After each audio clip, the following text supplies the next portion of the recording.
Stories 03 चॅनेलमध्ये तुमचं स्वागत आहे.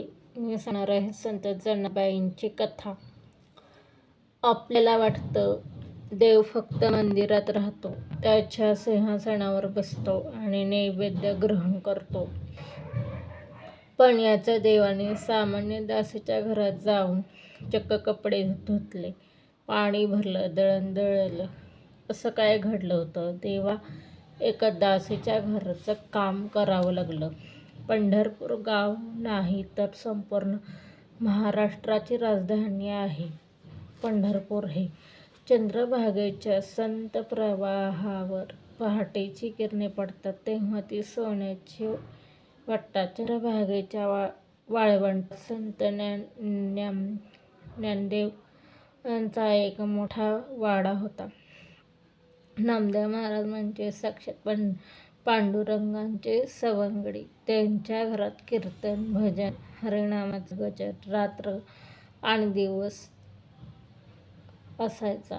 पण ह्याच वाड्याच्या अडगळीच्या जागेत एक मोठ्या अंधाऱ्या जागेत कथेचं मूळ दडलं होतं. तिथे एक अशी भक्ती फुलत होती, त्यांचा सुगंध वैकुंठापर्यंत होता. ती होती जनाबाई. जनाबाई कोण होती? एक पोरकी अनाथ मुलगी, जिच्या नशिबात आईची ऊब नव्हती, बापाच्या बोटाचा भक्कम आधार नव्हता. जेव्हा ती लहान होती तेव्हाच तिचे आईवडील पंढरपुरात तिला सोडून देवाघरी गेले. जगाच्या दृष्टिकोनातून ती पूर्णपणे एकटी होती. पण जनाबाईनं स्वतःला अनाथ मानलं नाही. पंढरपूरच्या काळ्याभोर मूर्तीकडे पाहिले. तिची जन्मदात्री माय आणि पाठीराखा बाप विटेवर उभे असलेले दिसले. ती ज्ञानदेवांच्या वाड्यात दासी म्हणून रुजू झाली. जगासाठी ती मोलकरी नव्हती, जनाबाईसाठी हे घर देवाचं होतं. देवाच्या घरचं काम म्हणजे कष्टाचं नसून ती पूजा होती. पहाट होण्याच्या आधी जनाबाईचा दिवस सुरू व्हायचा. ज्ञानदेवांचा वाडा मोठा होता, अंगण विस्तीर्ण होतं. ह्या टोकापासून त्या टोकापर्यंत झाडताना माणसांची कंबर दुखायची. जनाबाई झाडू मारायचा, पण त्यांचं लक्ष विठ्ठलाच्या गाभाऱ्यात होतं. जनाबाई जप करायच्या. कधी कधी ज्ञानदेव महाराज कोवळ्या मुलीला उन्हात राबताना पाहिले. त्यांना वाटायचे ही खूप कष्ट करतेय, पण ते तिच्या जवळ जायचे तेव्हा त्यांना थकवा दिसायचा नाही. त्यांना दिसायचा भक्तीचा अथांग महासागर.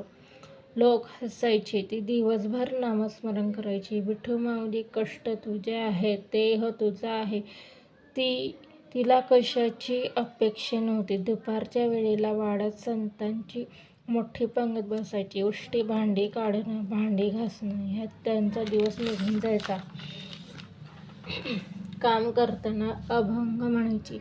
ती विठ्ठलाशी संवाद साधायची. झोपडीत चंदनाचा, तुळशीचा सुगंध येऊ लागला. समोर विठ्ठल होता.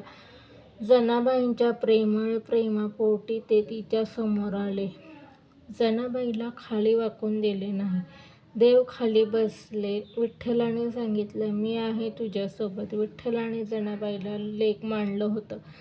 जनाबाईची शुद्ध भक्ती होती. देवाने स्वतः जात्याला दळण दळलं. देव आणि भक्त एकत्र दळण दळू लागले. झोपडीत हरिनामाचा गजर नव्याने सुरू झाला. दळण कधी संपलं, बाहेर पहाट कधी झाली, जनाबाईंना समजलं नाही. देव जनाबाईंच्या अंगणातील कचऱ्याच्या पेटीतला कचरा फेकून यायचे. विठ्ठल पाणी भरून आणायचा.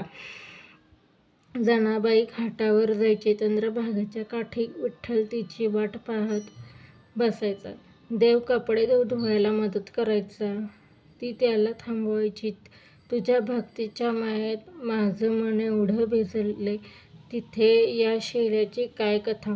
देवाला कामाचा कमीपणा नव्हता. दुपारी जनाबाई गोठ्यातली गाई म्हशीची शेणं काढायला जायची. देवही तिच्या बाजूला बसून आपले हात आनंदाने शेणात माखून घ्यायचा. देवाच्या हातातला शेणाचा वास येऊ लागला. शेणाच्या गौरी थापताना जनाबाई आणि देव एकमेकांशी जिवलग मित्रमैत्रिणींसारख्या सुखदुःखाच्या गप्पा मारायचे. देवा, तुला शेणामातीची किळस येत नाही का रे? तू तर सोन्याच्या दरबारात फुलाच्या राशीत राहणारा. तुला हे घाणीचं काम कसं शोभेल? ज्या मातीतून मी पूर्ण विश्व घडवलं त्या मातीची शेणाची मला कशी काय किळस येईल? तुझ्या हाताने थापलेली, माझ्या हाताच्या स्पर्शाचीही पावन झालेली गौरी मला वैकुंठातल्या चंदनापेक्षाही अधिक सुगंधी वाटते. जनाबाई काम करताना अभंग गायची. देव तिचे अभंग कागदावर उतरवून घ्यायचा. जनाबाईचा देवाचा अथांग निस्सीम नातं होतं. जनाबाई झोपडीत गाढ झोपेत होती. तिला थंडीपासून वाचवण्यासाठी पांघरूण नव्हतं. विठ्ठल तिथे आला. त्याने जनाबाईला पाहिलं. जनाबाईने पाहिले, बाप तिथे उभा आहे. विठ्ठलाने पिवळा उबदार शेला काढला. तो खाली वाकला. जनाबाईच्या कुडकुडणाऱ्या अंगावर घातला. विठ्ठल तिथेच मांडी घालून बसला. एखाद्या आईसारखं. देवभक्ताचा आईबाप सखा सर्व काही बनतो. काळाचे फासे उलटे पडणार होते. एका रात्री असं काही भयंकर ज्यामुळेच भक्तीच्या शांत प्रवाहात वादळ निर्माण होणार होतं. रात्र तिच्या शेवट प्रहरात पोहोचली होती. झोपडीत जात्याचा आवाज, अभंग एकच लयीत सुरू होते. देवाच्या गळ्यातील हार निसटून पडला. देवांनी शेला झोपडीतच ठेवला. जनाबाईंची घोंगडी देव घेऊन गेला. लोकांना कळलं, हार पदर गायब आहे. पितांबर नव्हता. घोंगडी अंगावर होती. सगळ्यांच्या घरांच्या घराची झडती घेतली. देवांच्या वाड्यांची झडती घेतली. जनाबाईच्या झोपडीची झडती घेतली. देवांचे हरवलेले सामान तिथे सापडले. तिला लोकांनी चोर म्हणले. जनाबाईंची भक्ती देवाला नाही दिसली. तिला बांधले. ओढत बाहेर आणलं. जनाबाई